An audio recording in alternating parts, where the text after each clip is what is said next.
We are live with Jeff Jarvis, though. My goodness gracious, one of my all-time favorites, just the man I wanted to talk to today, the day after an election. Lots to talk about. Good to see you, Mr. New Jersey. He's in New Jersey. I don't know if you're Mr. New Jersey. I don't know why I gave you that title, but thank you for joining me. No muscles. Yay! That's my response after last night. Were you worried? Yeah. Not about New York, not about Virginia.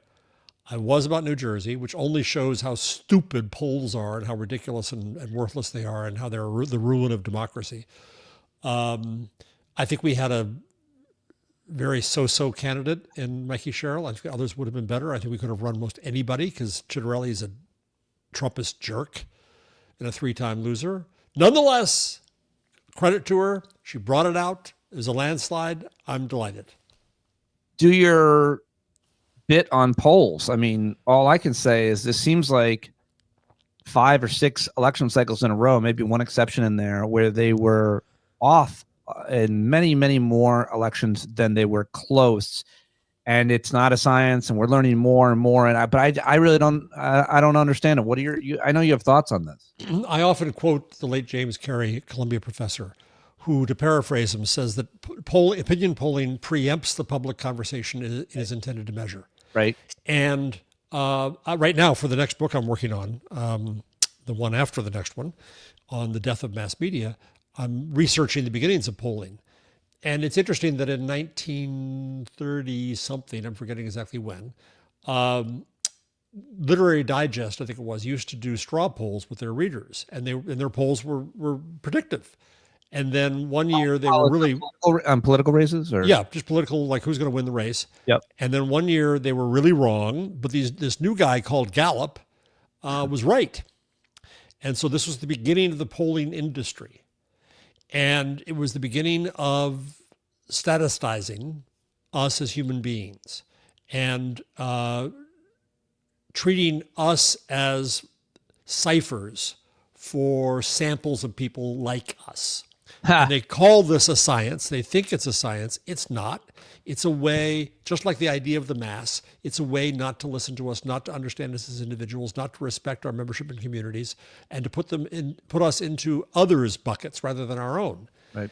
And the problem is that the polls clearly preempt that conversation. They exhibit the biases of the pollster, the structure that the pollster sets up, the way the questions are asked. It robs us of nuance. It robs us of voice. It turns us all into nothing but statistics. Long before there was an internet and an AI, we were just numbers. And the interesting thing to me, Pete, as I research this, is that radio ratings and polling and market research and mass communication scholarship all came up at the same time. And they're all different frocks on the same mannequin. And I don't know where I was going with that. I was fine. It worked. It kind of worked. Frets on a guitar. That could work. Yeah. So Frank Stanton, who was the head of research at CBS and later the president of CBS, desperately needed ratings for radio to say to advertisers, "We're big. We told you. We talked to everybody. Yes, look how big we are."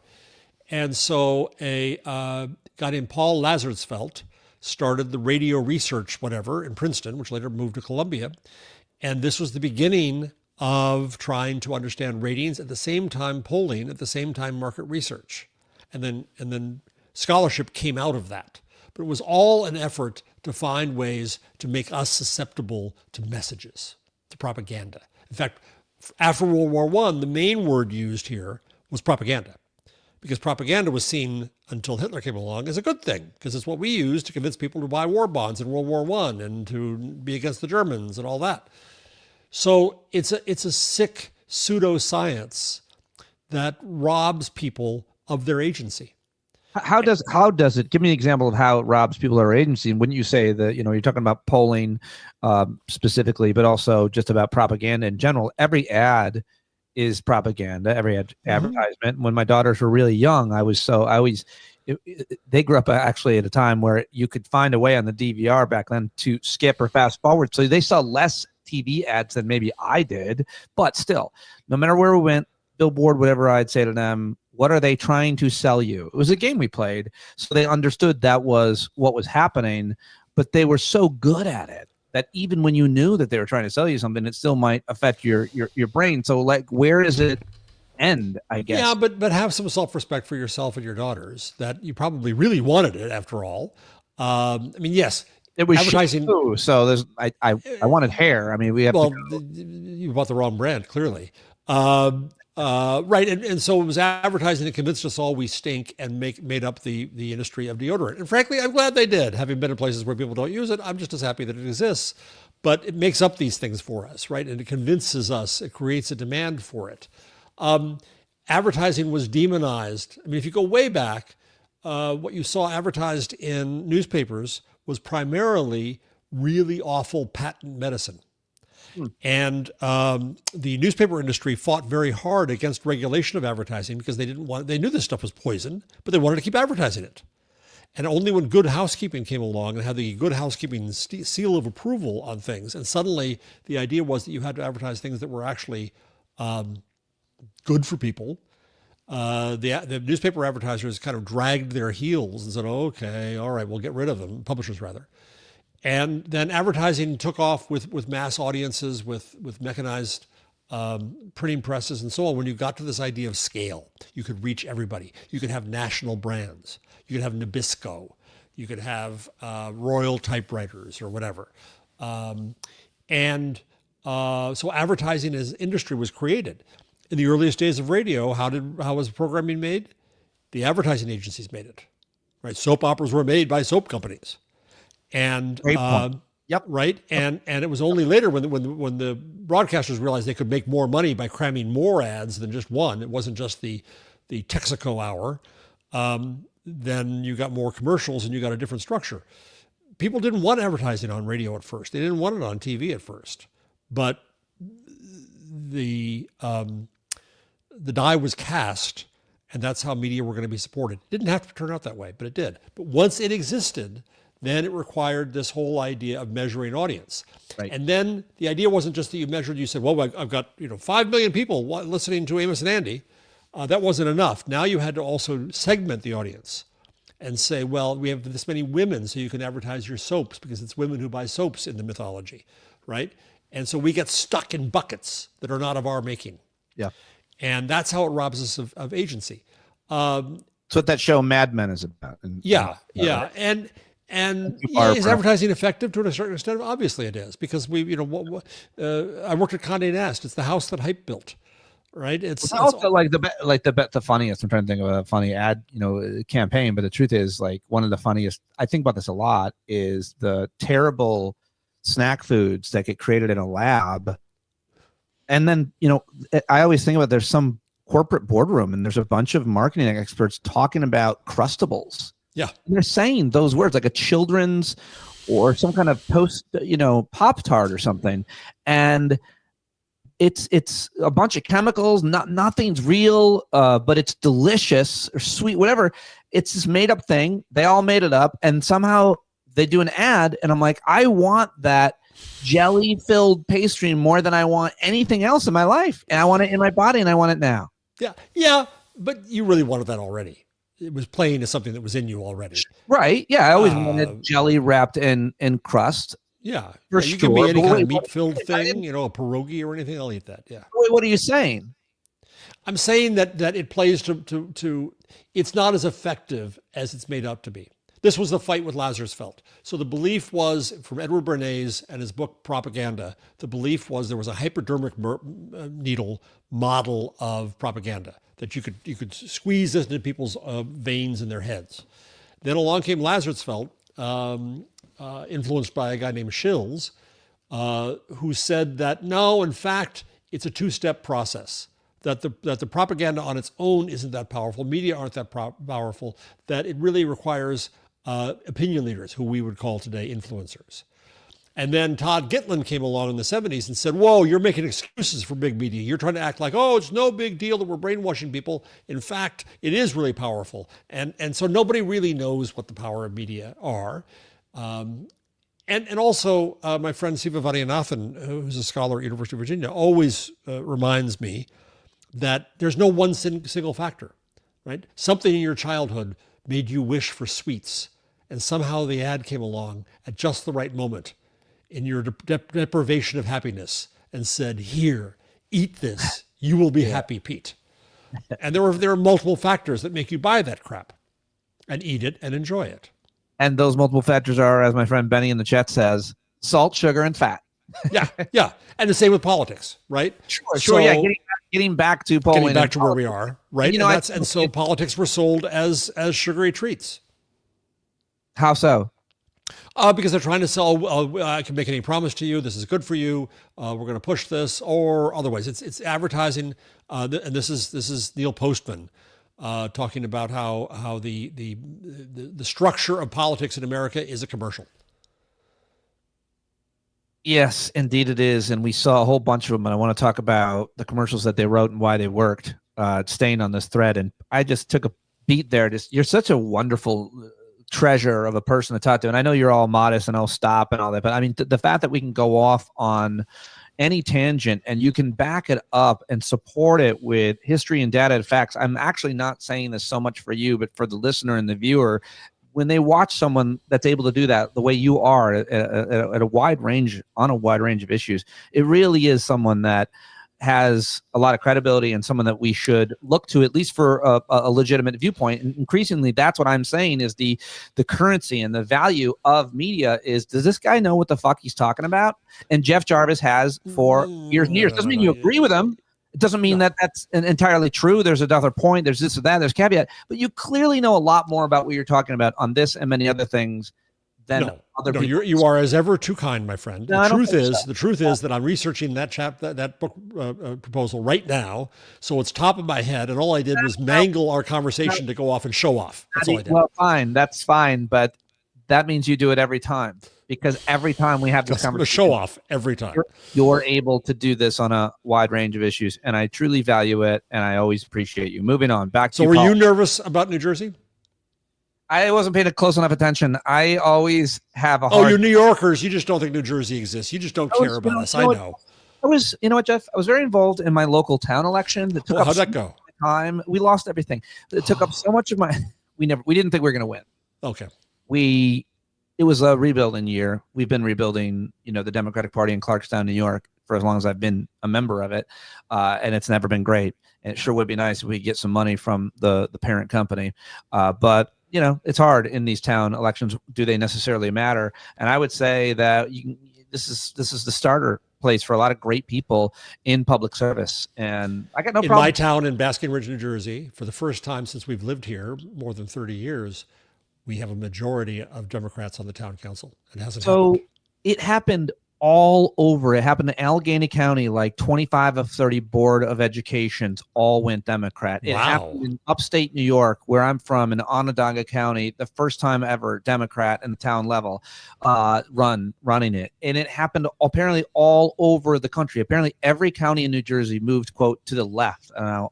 Every county in New Jersey and New York both did. I would constantly wish I could wear my Overton window on my face to tell everybody where I think the left, right, and center is. But let's just take this apart. Like, you can attribute it to any number of reasons, but the polls were wrong, way wrong in New Jersey, especially. Yes. The candidate in Virginia gubernatorial race, the Republican, was terrible. Yep. But first woman ever, not to take anything away from Abigail Spanberger in Virginia. Obviously, we mentioned Mikey Sherrill, Mom Donnie. But I think the more important point is all these other local races that you're talking about and that I'm talking about. Why? Because that's where the right did a really good job of building up this future and starting to kill schools and school boards and kill towns and have this issue. A. B, it's for morale. We needed some wins. And the Democratic Party is screwing up, and every poll says, "Oh, nobody likes the Democratic Party." Well, nobody likes anybody in politics right now, and it shows that we could come out and do it. My fear is that people are going to say, Spanberger and especially Sherrill, well, this is why we need more centrists. But at the same time, you have Mamdani. Well, I don't like it. I don't like it when you use it. I'm the only one who knows the right framing. I wish people would just listen to me. It's crazy. You know why? Because you taught me to pay attention to other countries' newspapers and news and societies in general.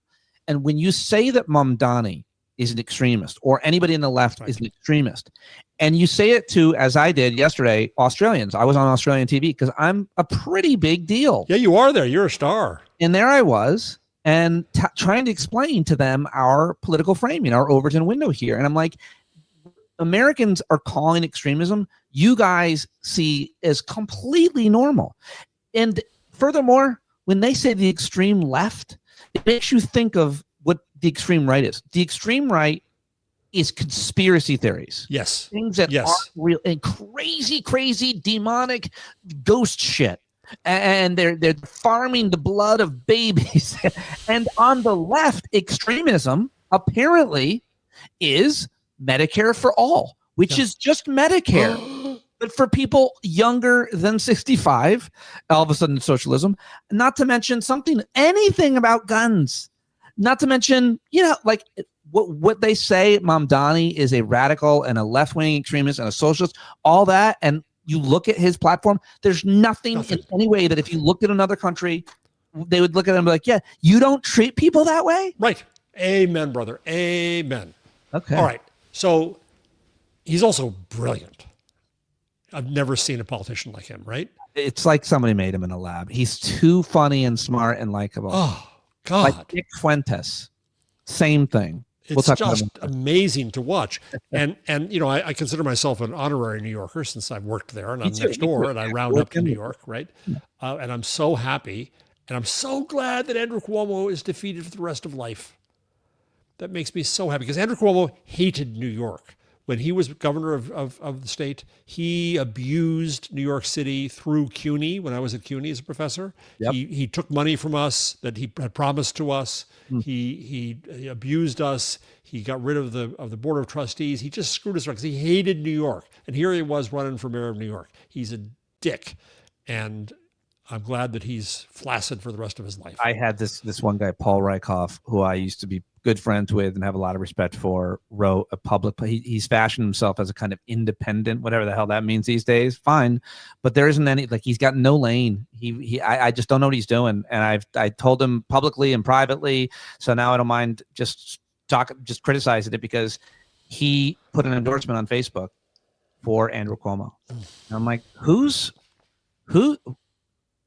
And he says, Mamdani is too dangerous and all. I'm like, Andrew Cuomo is credibly accused of sexual assault. Yeah.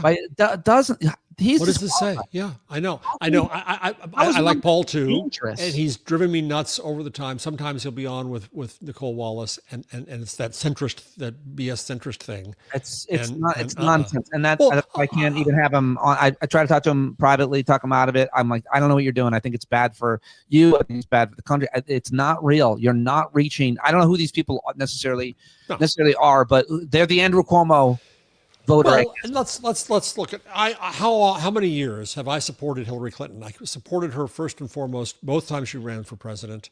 I maxed out on the money. I defended her against everything, and then she comes out and she says she sloughs off New York City, and I don't care about New York City because she doesn't want to talk about Why? I'm done with she's done with me. Her husband endorsed Cuomo in the primary. He of all people.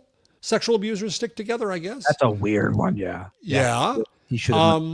And that Schumer wouldn't even say who he voted for and wouldn't endorse. Get out of here, Chuck. You're done. You're over. You're over. Yep. All right, here's the question. And it's the obvious question that everybody is asking now, the socials they're wishing for. Could AOC win the Senate in New York across the whole state? Absolutely, she could, for the same reason Mamdani could. The same reason.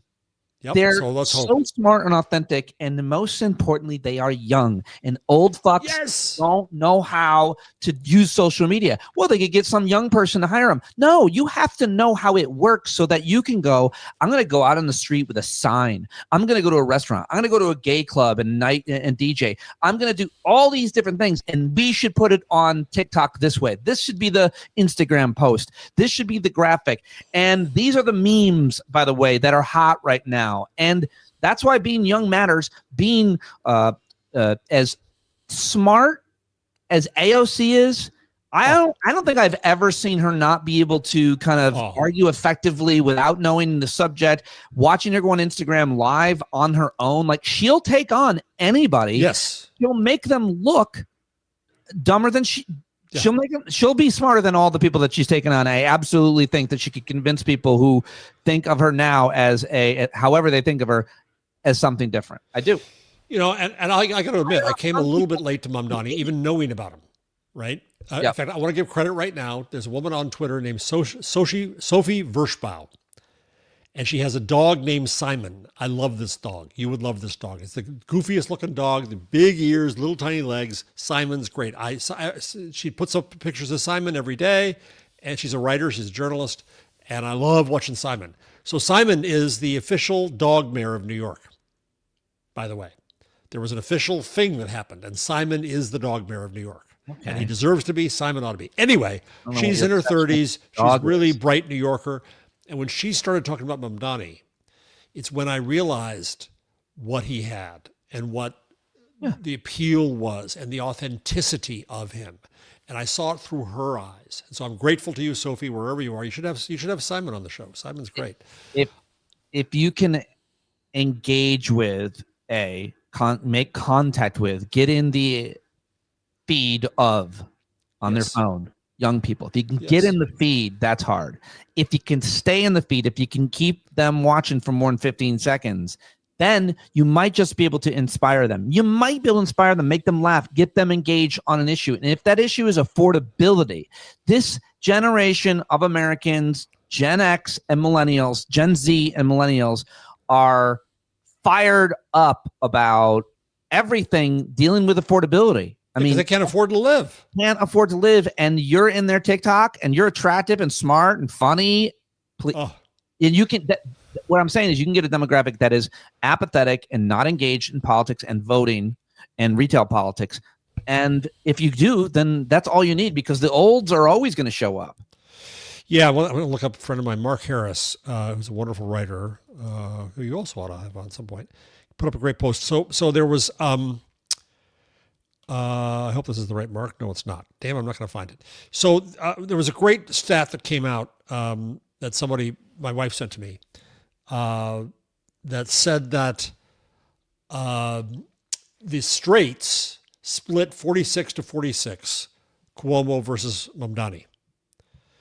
But LGBTQ plus. You call us the straights? That's what the post said. I kind of like that though. We're the straights. Straights? I was like, is he using some kind of betting parlor? the boring cis straight people. Straights, the normies, the heteros. Well, no, we're not normal. We are the old normal. There's a new normal. Damn it. Fair enough. Yeah. There.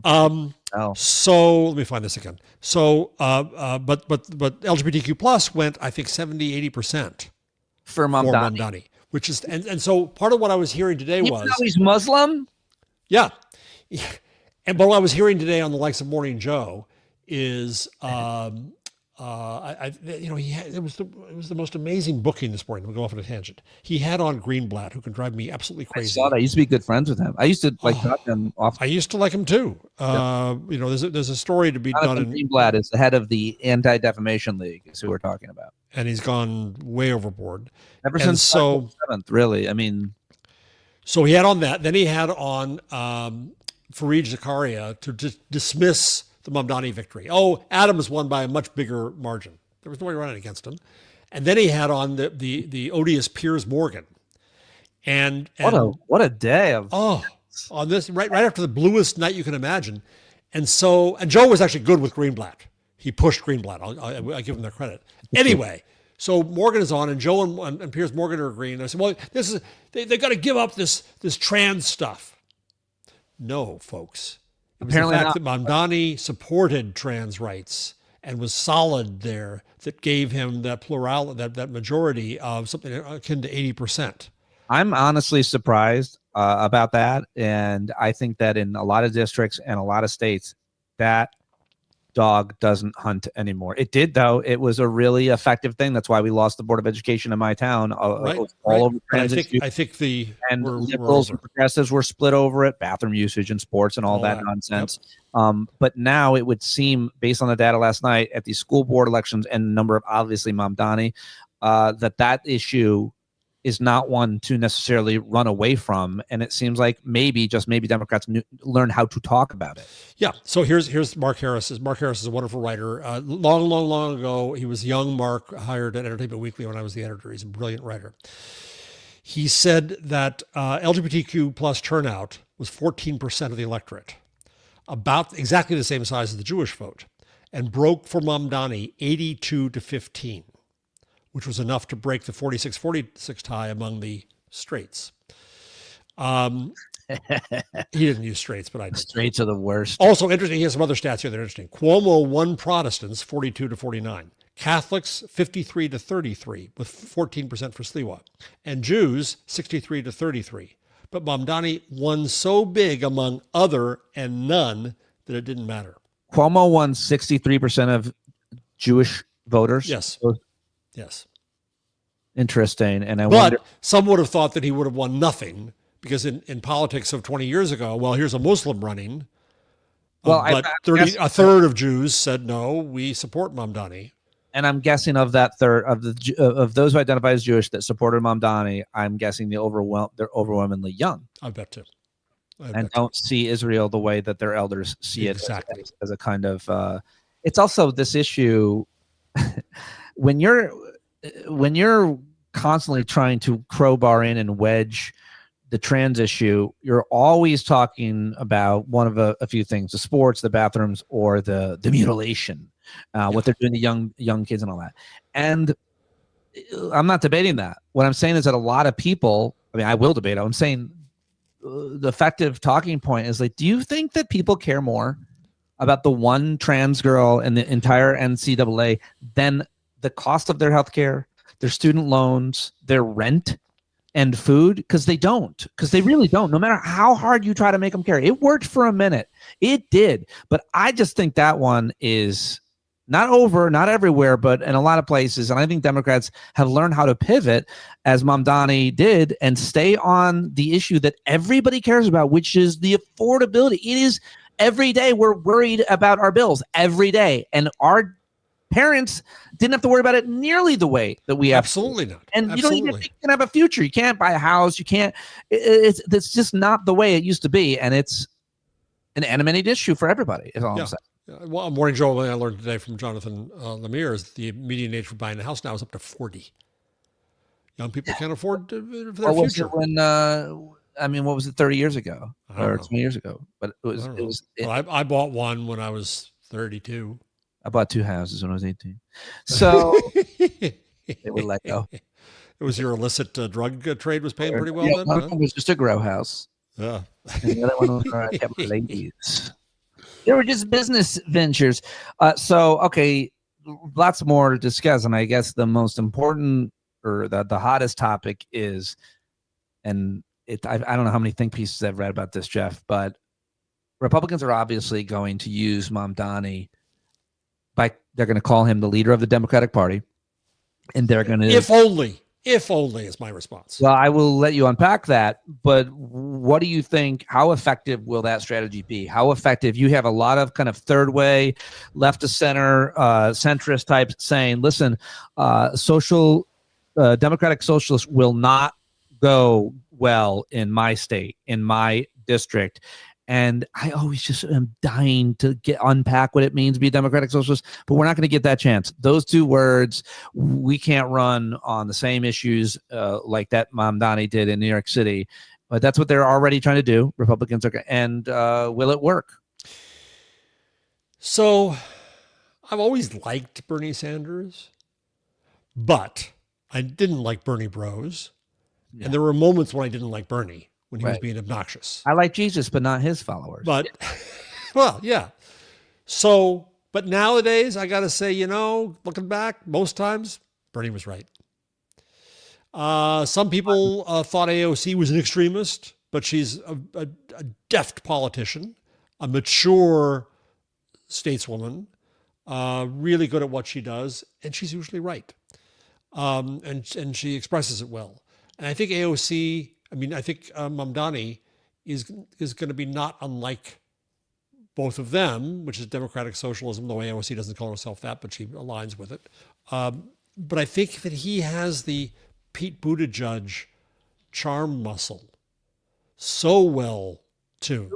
Pete Buttigieg wishes he had the Yes. Mamdani. Yes. Like you got it backwards, but I know what you're saying. Yeah. Pete Buttigieg can go on Fox News. Right. And not just survive, but win. Yes. Mamdani's better than that. So as a result of that, you're making me think here, if Mamdani is the mayor of New York for 1 year and people aren't in breadlines, if the opposite is that people are actually happier, things are a little better. And that's all they would need to be. As long as they're not your deepest fear of communism and socialism and private enterprise has been taken over by the government, Democrats all over the country will be like, New Yorkers look like they're pretty happy with this dude. Maybe he's not what they were saying about him. It's like Obama. Obama was president for 8 years, and eventually people did not think, that he was going to take away their guns. And you know, can he really do free buses? Great moment on Morning Joe when he was on yesterday, when they press him about Cuomo and getting an endorsement from Trump. And Mamdani, this is where he's so fucking good. Yeah. He turns it around immediately and says, well, I want to talk about that endorsement because Andrew Cuomo paid a very high price for that endorsement. It was also from Elon Musk and Stephen Miller, right? And he said that the tax breaks that Cuomo gave to Elon Musk, and he quoted the number, is enough to pay for my bus plan. Boom. Boom. Well, the other thing, I heard this analysis of it, and it wasn't Mamdani, it was somebody else. It's not just that you would get free buses, and that would be easier for people's lives.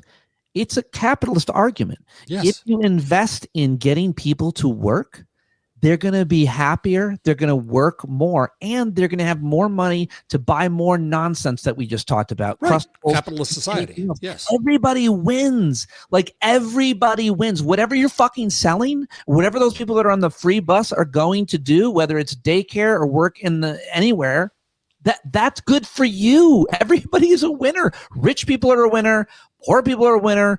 The people who drive the buses, it is an economic boon. And when it's characterized and demonized, I understand why people don't like things. You're giving something away. Hell no. Sell it to them by telling them, if we give them a free bus ticket, they'll be able to come to work for you for your fucking shitty wages. Yeah. And the new light rail that they're planning between Queens and Brooklyn to finally connect a direct connection so you don't have to go through Manhattan, can sprout up homes and offices alongside it all the way. It can spread out the prosperity of New York from Manhattan east. And, I think one thing that I just going to bet that Mamdani will do, the best thing I think he can do is to cause a boom in housing construction. That's going to do more than freezing rents. That's going to create a competitive marketplace. And that alone will make things more affordable. And the more that he can open up building, which will make Wall Street and the capitalists and the investors happy, for what they build. It'll make unions happy for the jobs they get. It'll make residents happy and stay in New York. I think that's the kind of thing that if he does it, and you see that his transition team is Adams' first deputy mayor, and Lena Khan. That was fascinating. That'll scare Wall Street because Wall Street cannot stand her. Lena Khan is what? She's the former FTC, but what is? Yeah, and Wall Street hates her, but she's on his transition team. Oh! I didn't know that. Right, which is a bit of a shot across Wall Street's bow, but she's experienced and she's not always the most realistic in my view, but be that as it may, he's gonna go for the best names he can get, and if he can get some of these programs off, the grocery stores aren't going to be a big deal. There's other cities that do this, and the free childcare is incredibly important. Yes, that's the most expensive. That's going to be the most difficult to do. But again, if you give people free childcare by doing They can different work. taxes, everybody's making more money. Exactly. People are staying. I couldn't stay in the city because I couldn't afford childcare where a second kid. We couldn't afford actually universal healthcare, which de Blasio got done. I'm sorry, universal pre-K. Right. Couldn't afford it. It's better for everybody. Yes. Who loses? I keep on asking who loses. Government grocery stores. They have them. They're called liquor stores in Pennsylvania. Like other cities have done it. We can talk about how it works. None of it's radical. Nothing is radical anymore. If you let's just argue out the ideas and policies, and let's remember who we're talking to, who would be affected by them. If we're talking about the vast majority of Americans, let us talk about it. We don't need wealthy people to be influencing us with their propaganda campaigns and their dumb ideas, which and screw them. Tax. They deserve to be taxed 2% more. To hell with it. This morning, Mom Donnie tweeted or posted something about just checking in to see how many billionaires have left since I won last night. Let's keep track. Make your announcement. I can't wait till you leave. What are you going to do? Where are you going? You're going to leave New York? No, you're not. So back to your question. Is it bad if the Republicans treat him as the leader of the Democrats? Or is it good if the Democrats do? And I think it's good if the Democrats do. And I think if we start saying that screw Chuck Schumer and seeing who else we have, and I'm pausing here because Pete just left. So I'm going to guess we're going to pause, and he's going to edit this in. So I will dance now. I'm back. You're back. Okay. I left my own party. You said screw Trump, and I've had it. I'm no more of that talk around sorry, me. Everybody. That wasn't point. So I screw the Senate and House leadership. It's time to replace them. Nancy Pelosi is debating whether to run again. Don't. Chuck shouldn't run again. Don't. We've got to bring in the youth. I think one great message from all this is youth. Other cities and other states have to feel very empowered by Mamdani. He is not a usual candidate. I get it, but these people aren't. It's not that hard to find young, charismatic people. No, I mean, there's not everybody going to be like this guy. But I think, what you're saying is it's really interesting and exciting. But I love what you said, that we shouldn't let Republicans create the narrative. We should create the narrative. Democrats should create the narrative about the way forward. Embrace him. Embrace his success. Don't run at the same time. And what's his name? The head of the Democrat Party, whose name I always forget. Who is the head of the party? Hakeem Jeffries? No. The Martin? DNC. Martin. So he was. I think he'll play this smartly. Look, we had victories from supposedly air quotes centrist Mikey Sherrill and from supposedly left wing Mamdani. We're the party of both. We can be both. I think that's okay. If we get talked into this idea by the Katie Tours of MSNBC to say, oh no, we've all got to be Mikey Sherrill now. We all got to be Spanberger now. That's doom. But if we say that we can support, we can embrace Mamdani, be happy for his victory.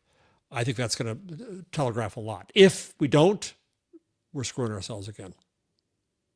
I rarely have to do this, but on the live stream, I had to ban somebody. I just checked in the chat, and he's criticizing me for not talking about Jesus' vision. I'm like, I'm not. You get the fuck out of here. I don't know who that guy was, but he's probably one of your people. You're going to hell. So here's a question for you. And it's a great point. I think that's a great point. Here's a question for you. Being a Democrat, of course, I always start to look at the bad side of things quickly. Eeyore, the world. Is it possible that last night we peaked too soon? That we had our moment of victory, and come the midterms, do you think we'll still get it up? I don't know if you will. I am. Yeah, I will too, but will they? I think that the things are going to get worse for everybody as a result of Republicans and our insane dictator tot. And as long as that's the case, as long as he's there, he continues to insert himself and be terrible every day. But so do prices. Like, the economy's not getting better. It'll be interesting to see what happens. It's getting far worse. I mean, the line that I try to put on signs when I go to No Kings protests, it hasn't picked up. I don't know why. You remember the great line, it's the economy's stupid. In this case, I keep on saying it's stupid's economy. It's Right. his. Right. He owns it. And you could argue that increasingly people throw the bums out, whoever the incumbent is. So that matters. But your question was, is it too early? And I think, unfortunately, things are going to get worse. Yeah. And I think Democrats and everybody that's not in office to a certain extent is going to benefit from it. And it's also not hard to see. Like, these aren't complicated. Like, the 2008 financial crisis was very confusing for all of us. Like, what happened? Housing bubble? What is that? Right. And it means I lost everything. It means nothing's worth it. Like, why? You did what to save it? Like, that was confusing to people. I think this is a lot less confusing to people what's going on. And it looks very self-inflicted with these tariffs. It'll be interesting to see if the Supreme Court. I got to listen to half of it. Oh, you did? And they were dubious. The question was basically, does the executive branch, as the President of the United States, have the freedom, the responsibility, the ability to levy tariffs on his own without Congress? It's a question, just another one about power, separated powers, legislative branch versus the executive branch. We know that the judicial branch is owned by Christian nationalists, but they are also capitalists, and capitalists and Republicans hate tariffs. Well, they also hate the precedent of what can be done elsewhere. So Gorsuch was actually very interesting. I think it was him on these 2 points. Mm-hmm. He asked Sauer with a horrible voice like Kennedy's voice. Basically, you're saying that the president has this authority when it comes to foreign relations, so he can just do anything. So are you saying that Congress could allow him to declare war without coming to Congress, that they could in fact do that? And he doesn't Gorsuch doesn't want to hear yes to that question. And he backs up Sauer to the point that Sauer said, well, yeah, we don't really say that. And there was laughter in the courtroom. And he also said, well, another president could come along, say, and declare climate change a existential crisis. And Sauer says, well, we don't believe that. He said, I know, but another president could, i.e. a Democrat, and then could put on tariffs such that they could cut off all gas engine cars from around the world. Right, sure. Would you like that? I would. That's what you're saying. You're saying this is unreviewable by courts. Yeah. And you're cutting us out of it, sucker. And you're saying that Congress can't review this. And we know he's a nut job, and you've handed it over to him, and we might have gone too far. Now, my concern is, I think we might, just knocking on wood, win the tariff fight. And then the market's going to go up. My 401k is going to do better, and I'm going to be happy because that's all that matters in life, my money. But we're going to lose the shit that really, really matters, like voting rights. And that's going to be concerning. This court is going to fool some people and say, oh, maybe they've become reasonable. No, they're not. Just like thinking, I thought Marjorie Taylor Greene, maybe there was some tiny bit of sanity somewhere in that swamp of her head. And then at the right moment, she comes along and says that aliens are real and they're here. I think, okay, good. It's still Marjorie. Which body? Well, the other thing that we haven't talked about vis-a-vis the economy is, and people should always look at it this way, is healthcare. Yeah. So that your healthcare premiums are going to spike on the individual market, but so are your healthcare at everybody with a W-9 has got something to be concerned about as well. I mean, this is a huge cost for people, and everybody knows who's to blame for it. Yep. And I think that's going to be a huge problem. And also is just further evidence. All of these things we're talking about are further evidence, in my opinion, that Democrats absolutely played the shutdown. I don't think you can argue that they play well. Yeah, I agree. There's pain. It's scary. People are legitimately hurting, but but it's their fault. And well, Democrats are looking to lower the cost of healthcare over shutting down the government. And that's worth it to everybody who just saw their premium go up by 115%, according to Kaiser. Yeah. Oh, it's going to be awful. It's going to be absolutely awful. And that's going to matter to people. People are who are they going to assign blame to on that? So Elizabeth in the comments just burst my bubble. What'd she say? She listened to the whole hearing and said they actually twisted themselves into pretzels trying to find a way to give him the power to tax us through tariffs. Oh, well, we'll see. Well, that's her interpretation. I haven't seen that interpretation. I'm interested in Elizabeth. And I'm interested in anybody who watches. She says she listened to the whole hearing, so I give you a lot of credit, and you have the context that I don't. So, but I just read tweets and headlines. So I can't be on with you without whining about media.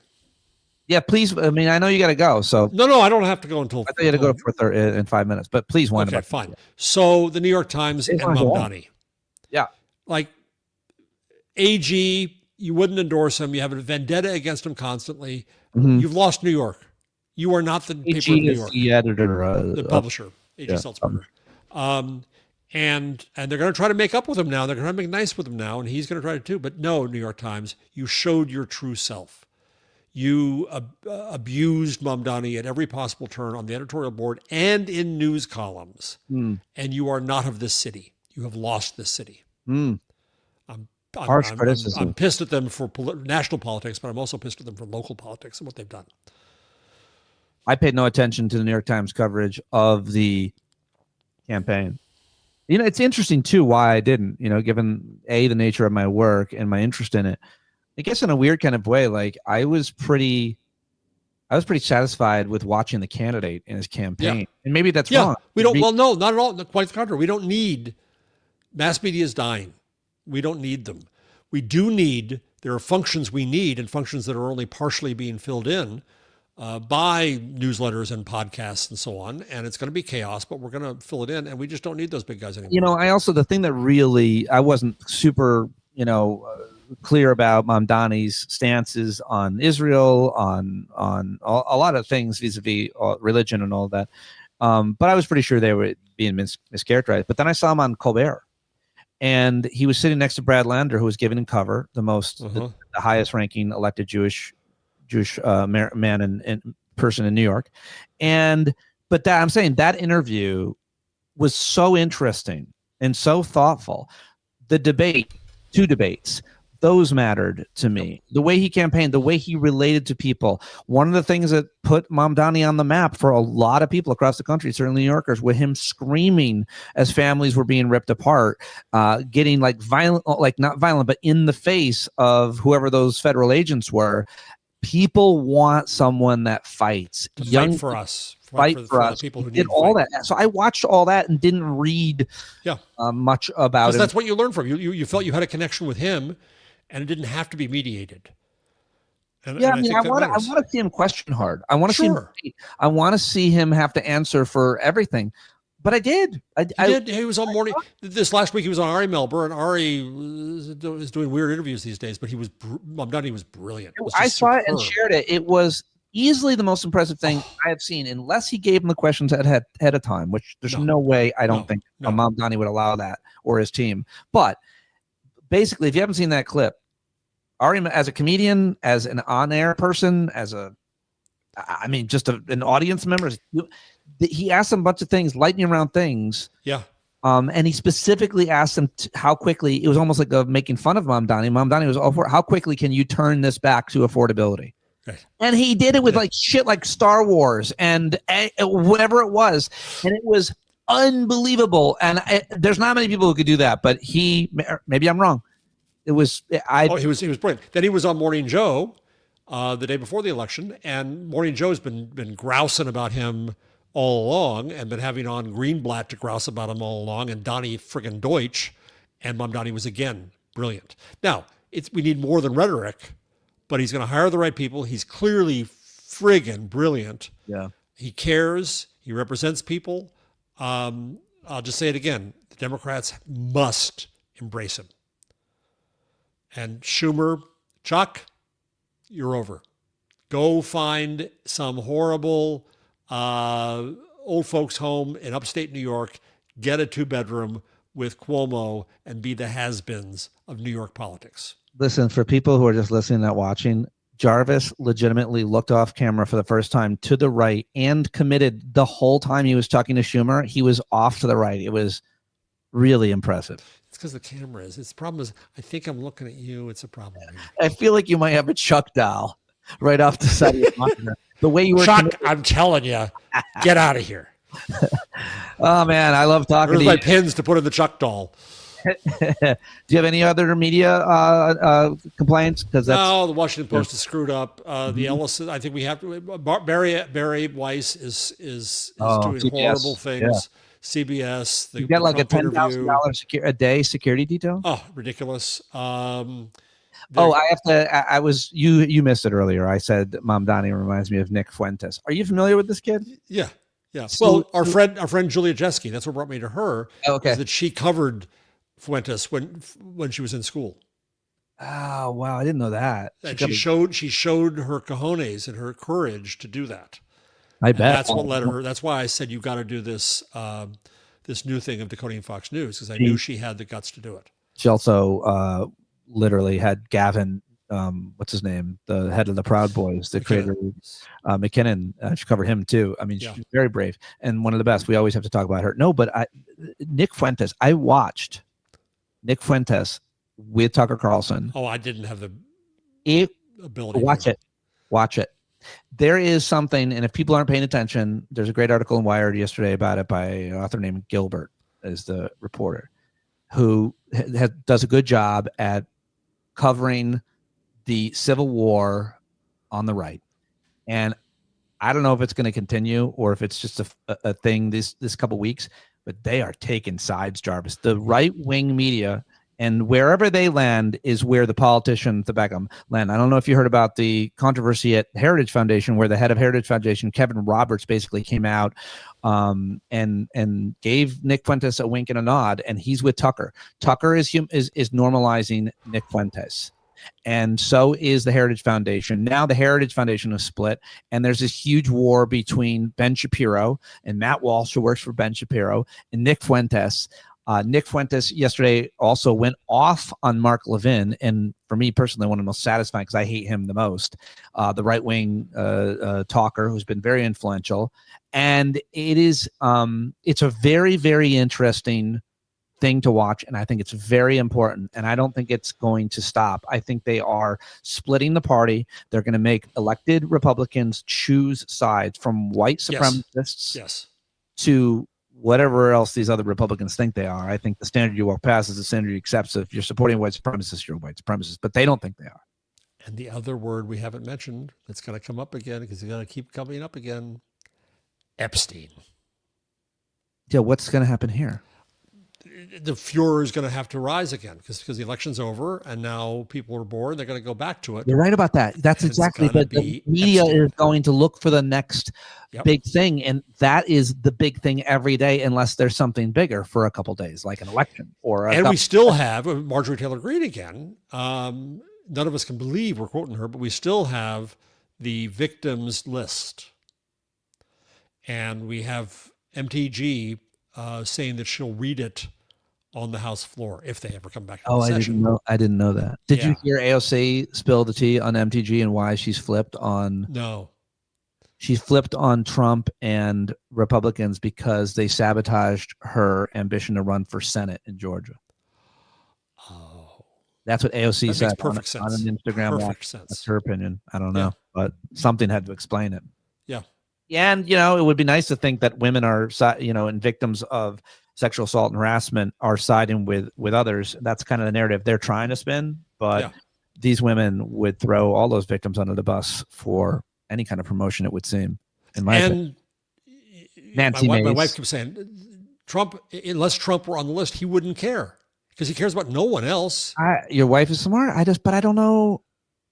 So they're going to, what are they going to do? Once these Republicans, this whole government shutdown, rather the House recess, has been about trying to turn a few Republicans away from this discharge petition, but they're not. No. They haven't been able to peel them away. I think they smell that if they did, they're doomed, and Trump's going to go away. And if in fact there can be video of Trump doing bad things to underage girls, and you know what? He'll still stay in office. He can do it on Fifth Avenue, and it won't matter. That's how sick our country is. And that's how sick I think. are. Yeah, he'll say. But they'll say it's AI. Right. But the politicians who are on that discharge list are not going to want to. They're worried about a future after Trump, as they should be. Yeah, and if you side with a pedophile, and you said underage girls. I got scolded the other day. Oh, It's not underage girls. they're girls. It's children or girls. Yes, absolutely right. I was like, that I'm gonna concede that one. I'm gonna absolutely try to catch myself because stipulated, Your Honor. You're thinking, 15 to 19-year-olds or something, and then you think kids are like under that or something. But we don't need to do that. Everybody knows. You know that you're not allowed to do that. You old fucking creepy dirtbag. That's a child. By the way, as a father, you have a daughter. Mm-hmm. I'm not allowed. I don't allow myself to look at any woman. I try not to, who is anywhere near my daughter's age. So the older my daughter gets, the older my eye has to get, because otherwise I'm looking at someone my daughter's age. It feels so weird to think that you're like, granted, my daughter's 20, but still, like, that's 30 years younger than me. You shouldn't. Let me ask a question here. This may be more revelatory. Caroline Levitt, whose husband is 60 and she's 28 or some shit. Yeah. No. But this may be more revelatory of me than I care to do, but what the heck? I just did it. Give me some cover. So, in your mind's calendar, how old are you? Well, I just turned 50. So when you look at the world, I don't know. It's not how old you think you are. I don't mean that. I mean how you judge the world. I still somehow, and when I catch myself, I think I'm 35 years old. I know I'm not. I don't think I'm that young or anything, but I think that that's the perspective that I bring. And then I realize, no, idiot, you're an old man. That's that. But I think that, there's this reflex that we have to make sure that we don't exercise. It takes.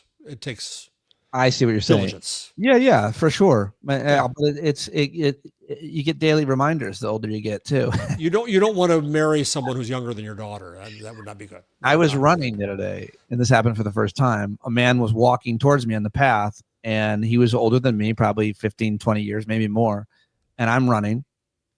He's walking towards me, and he puts his hands up and starts clapping. Good for you, old man. Exactly. I'm like, why did that guy just do that? And I go, he did that because he's impressed with a man my age still running. I'm old looking. I got a white beard. That's a wrap. Yeah. And then I went back and kicked the shit out of that old man. I said, don't patronize me, sir. I didn't. I just made him work out. He was working out. Watch out for your knee. I used to air quotes run, but the knees, the feet. So when I see these hips. people running marathons at 60 and 70, and how? I don't get it. I can't do it. Well, I in my meditation every morning, I go through all my joints, and I'm grateful for them because I know they don't last. But my thing is skiing.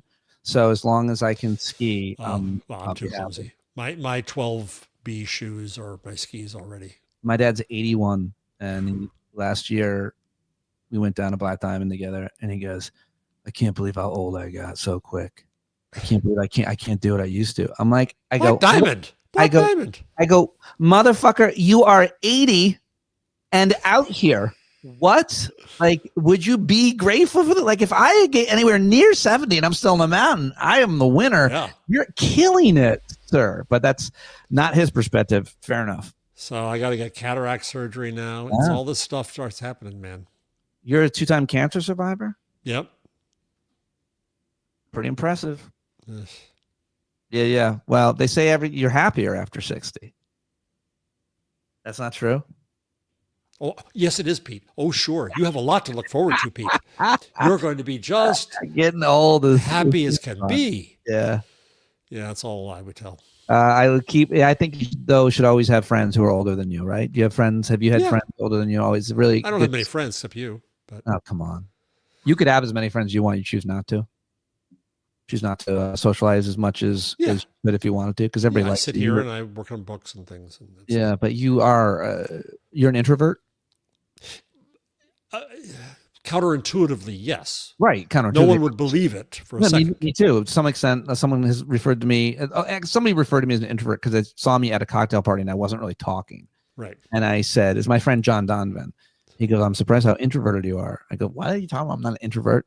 He goes, "Well, it seems like you're not talking to anybody." I go, "Because I hate these motherfuckers." And when I talk to people I don't like, I usually tell them. So they're all like wealthy. It was at a billionaire's house. So I was like, so the reason I'm not talking to these guys. I was a new kid 8 times. It's because I don't like them. Oh, well, I was in 4 elementary schools in 3 states and 4 high schools in 3 states, and I had to be the new kid again and again and again. Yeah. And so you learn how to deal with it, but inside it's killing you. Yeah, but it's got to build a lot of resilience and confidence too. Or it doesn't have to, but it can. It Yeah, could. it does. Well, yeah, and I, I like you, I'll get in front of an audience and no problem. Embarrass myself, and I'm fine with it now. Well, you don't I'm embarrass so glad yourself. I embarrass myself every damn day. It's my brand. Have you heard the show? I was talking to you on the air and I left. That was embarrassing when I left the show earlier. Yeah. Remember that? Yeah. It wasn't great. But well, I should have just kept going as if you weren't gone. I didn't have enough showbiz moxie to keep going. Yeah, you're always live, even when you think everything's unplugged. Yeah. All right, sir. You are always a pleasure. I'm so this is the time after last night. This is when I want to talk to you. A little happiness moment. Yeah. Let's enjoy it. Take the joy, take the win, and on to the next day. Yeah. Each moment is the opportunity to take advantage of it, change it. Thank you, sir. Thank you. All right. Bye, everybody. Thanks for watching. Bye, all. Thanks for watching. You guys are the greatest. Patreon.com/Pete Dominick, please, so I can do this again someday.